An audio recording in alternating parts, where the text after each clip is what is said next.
వర్గీకరణకు సంబంధించి మన బీసీలు సపోర్ట్ చేసి ఈరోజు రెడ్డిలు అంటే దీనికి సంబంధించి కొంతమంది వ్యతిరేకంగా కూడా స్పందిస్తూ ఉన్నారు. వీళ్ళందరూ కూడా మాట్లాడడానికి సంబంధం ఏంటి వీళ్ళందరికీ ఎస్సీ వర్గీకరణతో అనేది ఒక అంశం బయటకు వస్తూ ఉంది. ఏం చెప్తారు?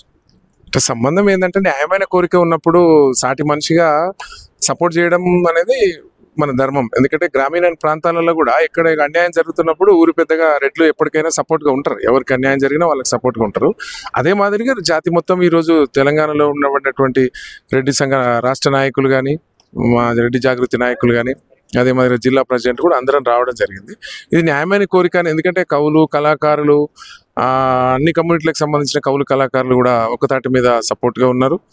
న్యాయ వ్యవస్థ కూడా, ఎందుకంటే మీ అందరికి ఆ తీర్పు కూడా వచ్చింది, అందరు చూస్తున్నారు కదా.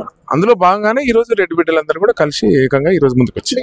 ఎస్సీ వర్గీకరణకు సంబంధించి అంటే కలిసి కొట్లాడాల్సిన అన్నదమ్ములు లాంటి మాదిగలు కావచ్చు, మాలలు కావచ్చు ఈ రోజు వ్యతిరేకంగా మాట్లాడుకునే పరిస్థితి వచ్చింది. అంటే ఏం జరుగుతుందండి? మీరేమనుకుంటున్నారన్న? ఎస్సీ వర్గీకరణ జరగడం వల్ల ఏమన్నా మార్పు జరిగే ఛాన్స్ ఉంటుందా? ఏదైతే అగ్రకులాలు కావచ్చు, లేదంటే ఇప్పుడు 57 ఉపకులాల అంశాల్లో కావచ్చు. ఇప్పుడు మందకృష్ణ జరిపేటువంటి పోరాటం 30 సంవత్సరాలుగా మనం అందరం చూస్తూనే ఉన్నాం. సరే, ఆయన వర్గీకరణకు మద్దతుగా ఈ రోజు ఆయన జాతి కోసం పోరాటం చేసిన మాట నిజమే. అయినప్పటికీ గత కొంతకాలంగా అన్ని కులాలకు, మతాలకు అనుగుణంగా ఎక్కడ సమస్య ఉంటే అక్కడ వచ్చినటువంటి అనేక ఉద్యమాలు, అనేక పోరాటాలు, వికలాంగుల పక్షాన కానీ, గుండె జబ్బుల పక్షాన కానీ, ఆరోగ్యశ్రీ సాధనలో కూడా తను ముందు వరుసలో ఉండడము. అంటే గతంలో ఏ ముఖ్యమంత్రి గారు ఉన్నా ఎవరికి సమస్య వచ్చినా ఆయన ముందు వరుసలో ఉండి కొట్లాడినాడు. సేమ్ టైం ఎందుకంటే 30 years తన జాతి కోసం కూడా పోరాటం చేసినటువంటి బిడ్డ కాబట్టి ఆ పోరాటము ఈరోజు అంతిమ దశలో ఉంది. కాబట్టి గత 30 సంవత్సరాల పోరాటం ఈరోజు అన్ని కులాలకు, మతాలకు అతీతంగా అందరూ సపోర్ట్గా ఉంటున్నారు.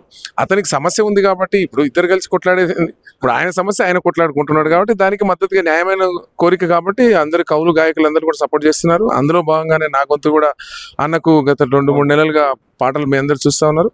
ఈరోజు రెడ్డి బిడ్డలందరూ కూడా కలిసి కట్టుగా అన్న కోసము నిలబడి మేము మద్దతుగా ఉంటామని చెప్పేసి వైశ్యులు కానీ, బ్రాహ్మణులు కానీ, రెడ్లు కానీ అందరూ ఏకతాటి మీద, ఇప్పుడు ఒక కులం అని చెప్పాను నేను, అన్ని కులాలు కూడా అన్నకు అండగా నిలబడ్డారు. మీడియా మీరు అందరు కూడా చూస్తూ ఉన్నారు. రాజ్యాంగబద్ధం కాదు ఇది అనేది కొంతమంది మాట్లాడుతున్నారు. సరే, ఇక రాజ్యాంగబద్ధం మాట్లాడేది ఈ కోర్టులు అవన్నీ చూస్తుంది. ఇప్పుడు మనం చెప్పేది మనం చెప్తాం. Okay, thank you.